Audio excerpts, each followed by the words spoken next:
that live on like different levels. So diversity of ocean life, they can be classified according to, well, if you take zoology, or if you have taken zoology, you know it's a little more complicated than this. But you can classify them according to like the different levels of where they live. Now, obviously, they can be broken down based on what they are. There's the whole kingdom, phylum, class, order, family, genus, species, that thing. But if we're just talking about the ocean itself, you can classify them based on, this is this one lives kind of floating at the surface. This one lives kind of in the middle area. This one lives on the bottom of the ocean, that kind of thing. So you can classify them based on like the levels of the ocean they live in.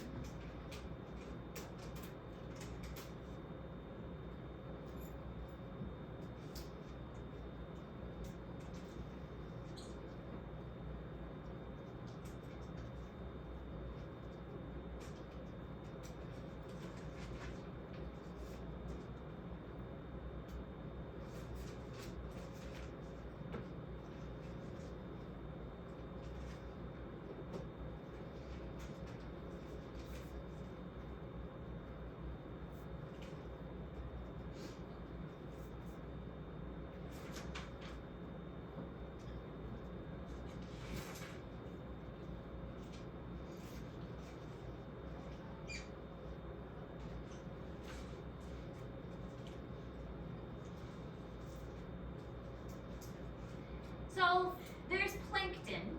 Plankton are, it's a wide variety of groups. It's all the organisms that drift with the ocean currents. So they're really tiny. They can swim on their own, but basically they're not strong enough to fight the currents. I mean, they're swimming on their own, but they just really can't swim strong enough to fight the currents. So these are things like algae, little tiny animals, and so like our sea monkeys that we have, those would be considered a type of plankton, because even though they're technically a type of brine shrimp, they're a little shrimp, they would be in the plankton category as well, because they, I mean, this one looks like a little sea monkey right there, because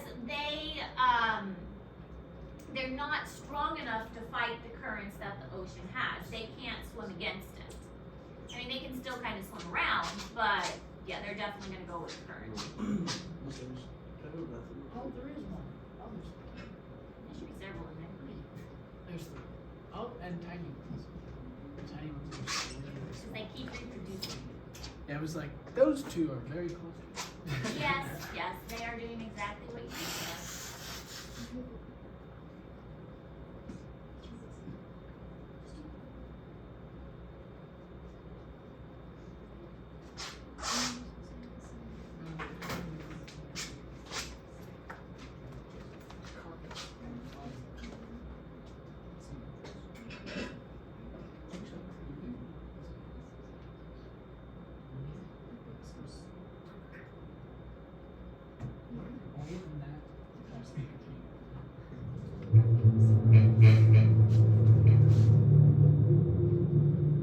Probably won't watch this whole thing. It's like 2 minutes of plankton.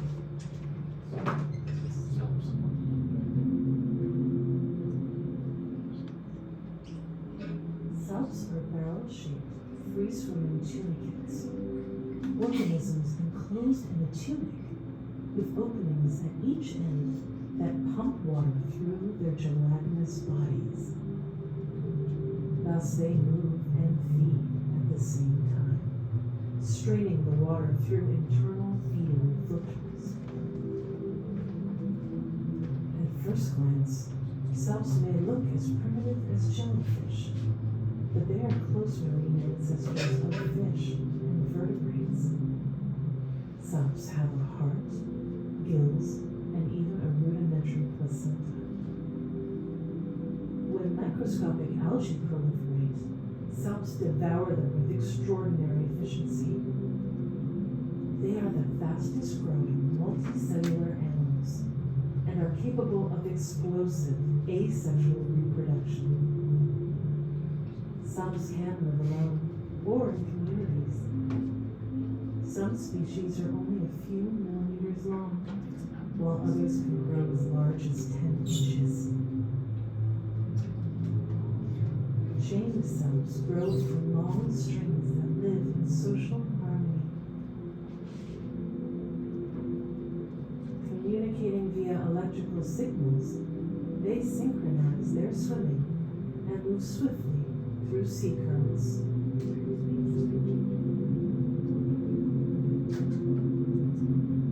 Really cool looking.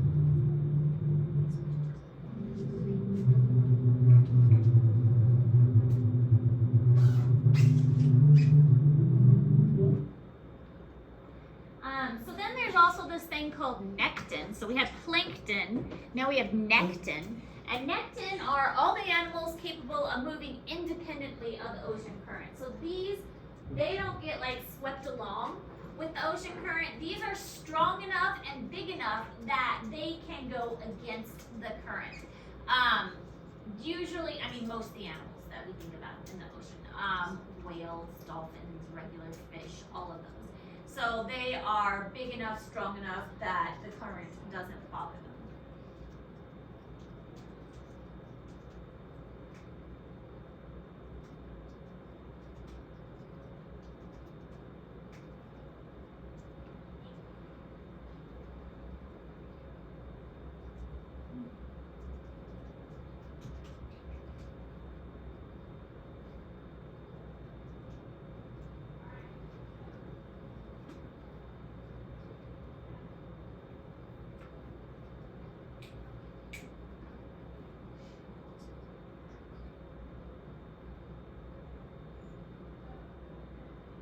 And then benthos are all organisms living on or in the ocean bottom. So you can think of benthos for bottom because they both start with B.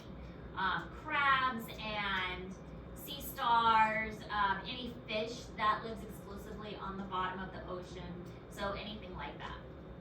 Ones that aren't very good at swimming, but still strong enough to go against the current, and they're not just floating around.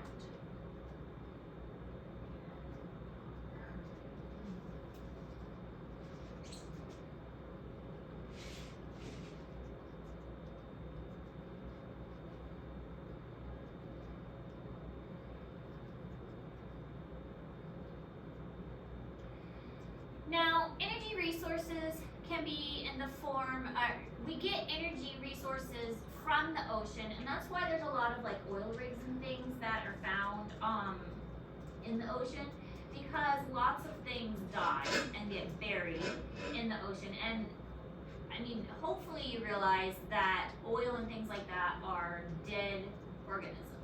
And so when you get oil, basically it's dead stuff that has been compacted over time and compressed with heat and pressure.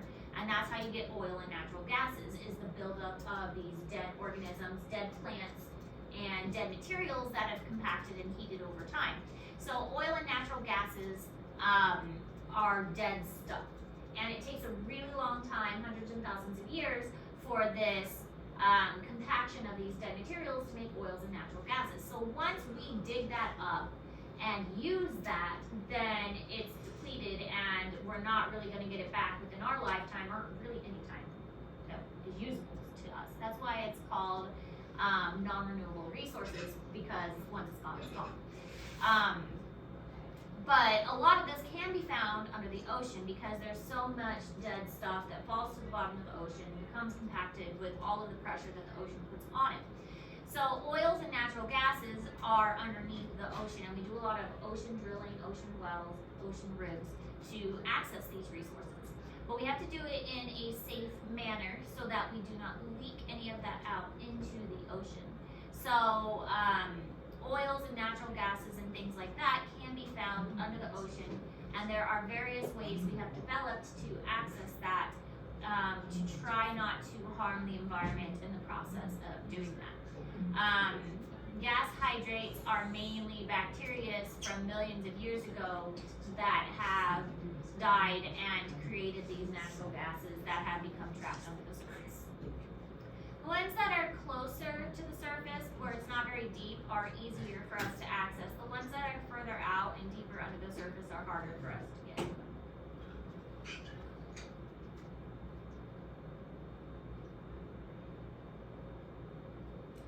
This video kind of shows the process that is used to drill these oil wells and these rigs, and how we can go further down to get to where we need the material we need. Shell Deepwater is fueling the growth of upstream Americas by safely developing new reserves and maximizing the potential of its existing producing assets in the Gulf of Mexico, Brazil, and Venezuela. Drilling a safe, deep-water well can take years of planning and preparation. After identifying potential oil and natural gas reservoirs beneath the seafloor using seismic technology, a drill site is selected. Shell geoscientists choose the drill site location on the seafloor based upon the safest well path that will encounter the targeted oil and natural gas. For an exploratory well, in water depths up to 9,000 feet deep, 9,000 this feet seafloor location is generally directly above the reservoir. A drilling rig is required to drill a well. In deep water, the rig may be on one of three vessels: a drill ship, a semi-submersible vessel, or it may be part of a floating production platform. All rigs have a hoisting system to raise and lower the drill pipe and tools needed to drill the well, a blowout preventer or BOP stack, and a pumping system to circulate fluids in and out of the well while drilling. It's time to drill the hole or well bore using a drill bit. This initial step is called spudding in the well. The shallow sediments just below the seafloor are often very soft and loose. To keep the well from caving in and carry the weight of the wellhead, a large diameter base pipe or casing is drilled or jetted into place. The base pipe is assembled at the rig floor, and a drill bit connected to a drill pipe is run through the inside to the bottom of the casing.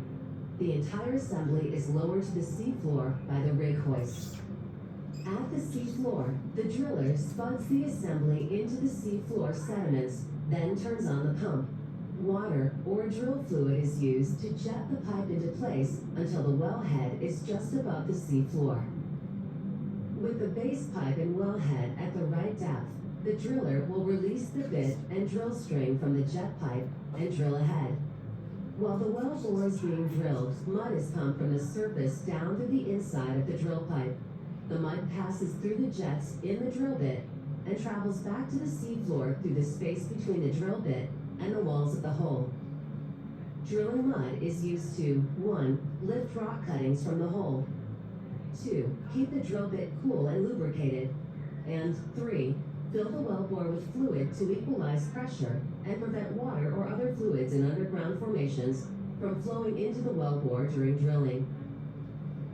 The mud is an environmentally friendly water-based mixture of clay for thickness and fine ground rock or barite for weight.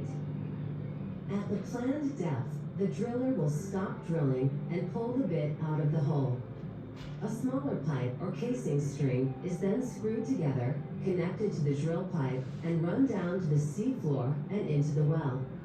To permanently secure the casing in place, cement, followed by mud, is then pumped down the inside of the drill pipe. To separate the cement from the mud, a cementing plug is used. The plug is pushed by the mud to ensure the cement is placed outside of the casing, filling the annular space between the casing and the open hole wall. On some locations, a second surface casing is needed, thus the well is drilled even deeper. In the second surface casing interval, the well is cemented using a second smaller casing string, repeating the same process used in the last hole section. At this point in the well, the pressure in the deeper rock may be too high to continue with the simple water-based clay mud, or there may be the potential to encounter oil or gas. Before drilling below this point, a blowout preventer with a riser will be installed at the sea floor. The BOP stack is a massive system of valves and rams that protect the rig and environment from oil and gas flows should the weight of the drilling mud be too low. The BOP stack is connected to a pipe called a riser. The riser connects the rig to the well and allows us to circulate the drilling fluid and rock cuttings all the way back to the rig on the surface. The BOP stack is fully tested before we drill further. Drilling now resumes with the drill bit and drill pipe always operating through the BOP stack. Just as we did further up the hole, casing strings are run and cemented in place when needed to cover up the open hole sections. When the oil and gas zones targeted by the geologists are reached and the presence of an oil or gas zone is proven, a final casing string may be installed if the seafloor location is favorable for future development. This final casing string allows for the future safe production of the oil and natural gas. So all that work just to get gas Oh, that's and Shell. oil. That was from Shell. Oh. All that work just to get oil or natural gas, and I mean that's a lot of work. And so you can see how there's potential for it. I mean, obviously, those pipes look really thin. And what if it breaks? And what if it leaks? And that can cause lots of issues because yeah, it gives us what we need to keep our houses going, to keep our cars going, but it can result in oil spills, fires, and disrupts the wildlife. So there have been many cases of oil spills into the environment where animals have been impacted and wildlife have been impacted. Oil and natural gas are the main source of energy, and its products are currently being obtained from the ocean floor. A lot of it does come from the ocean. There are land areas as well that we're obtaining these natural resources from, but not as much. A lot of it does come from the ocean, but as you can see, it's a very complicated process to get those resources.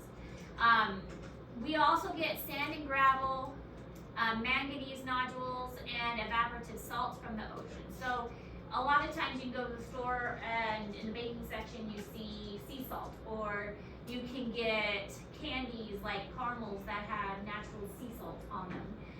So sea salt is something that is becoming more popular now too, because all you do is you run the water through a purifying process and evaporate out the water and take the impurities out, and then you can get the salt out of the water. So the ocean is used for many resources besides just oil.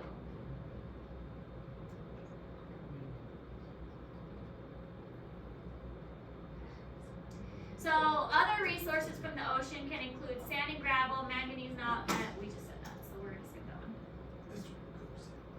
All right, so how are we doing on the assignment that we did yesterday? We all good with that? Okay, yeah? Because I have a new assignment.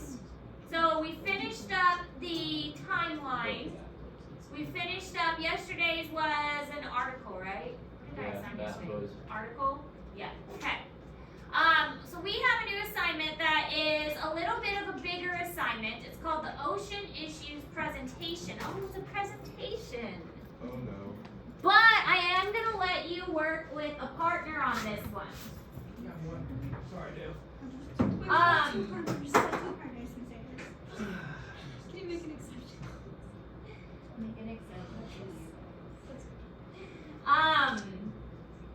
Let me post it. Just because I know all three of you will actually do the work. What? I'll do this video? I said those three, because I know all those three will do the work. Will you three actually do the work? Yeah. Turn on my assignments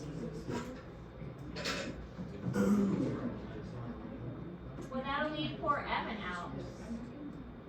Evan's not here. Oh wait, I need to pause my video. You're not running with us.